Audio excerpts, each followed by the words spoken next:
मेरे सभी श्रोतागणों को प्रभु यीशु मसीह के नाम से आज सुबह स्नेह वंदना।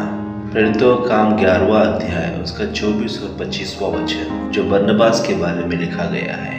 क्योंकि वह एक भला मनुष्य था और पवित्र आत्मा से परिपूर्ण था और बहुत से लोग प्रभु में आ मिले, तब वह शाऊल को ढूंढने के लिए तरसुस को चला गया। इन पढ़े हुए वचन को आधार मानकर बढ़े और बढ़ाए इस विषय में प्रभु में आश्रित होकर हम मनन करें। साल के आखिरी महीने जो दिसंबर का महीना है, हम आ गए हैं। हम सिर्फ परमेश्वर ने किए हुए भौतिक आशीषों की तरफ ही अपने ध्यान को ना लगाएं, पर हम स्वयं इस साल में आत्मिक रूप में कितने बड़े हैं और दूसरों को कितना बढ़ाया है, इस आखिरी महीने में अपने आप को जांच कर देखो तो अच्छा होगा।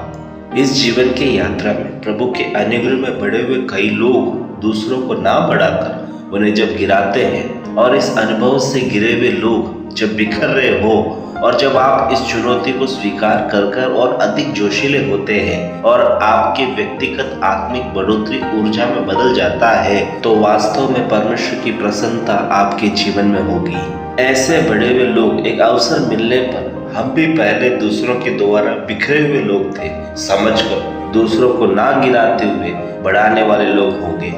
उसके लिए सही उदाहरण है बरनबास का जीवन। शाऊल नामक जवान के बारे में आप जानते हो, जिसने स्तिफानुस जो परमेश्वर का भक्त था, जिसे पत्थर मारकर शहीद करने में शामिल था।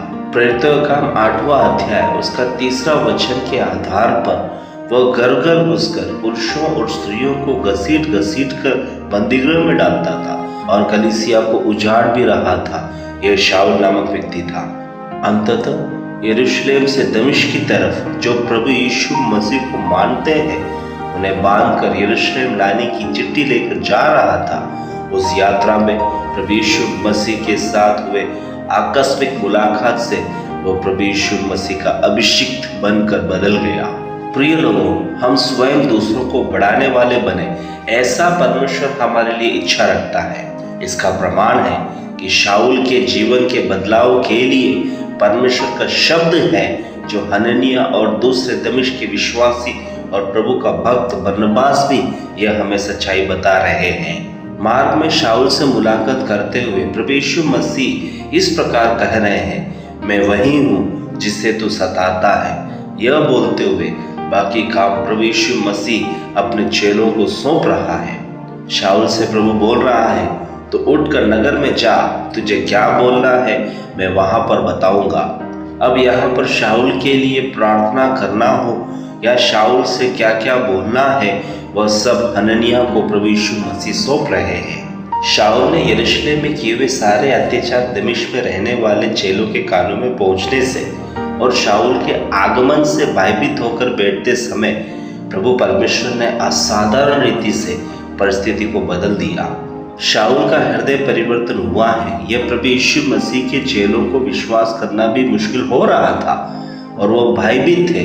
उसी दौरान हननिया और दमिश्क के चेले और उसके साथ बरनबास भी अलग अलग समय में शाऊल को और उसके हृदय परिवर्तन पर विश्वास करते हुए शाऊल को आगे बढ़ा रहे हैं, ऐसे हम देख पाते हैं। शाऊल के हृदय परिवर्तन से कलीसिया में बहुत शांति आई और कलीसिया बहुतायत से बढ़ रही थी।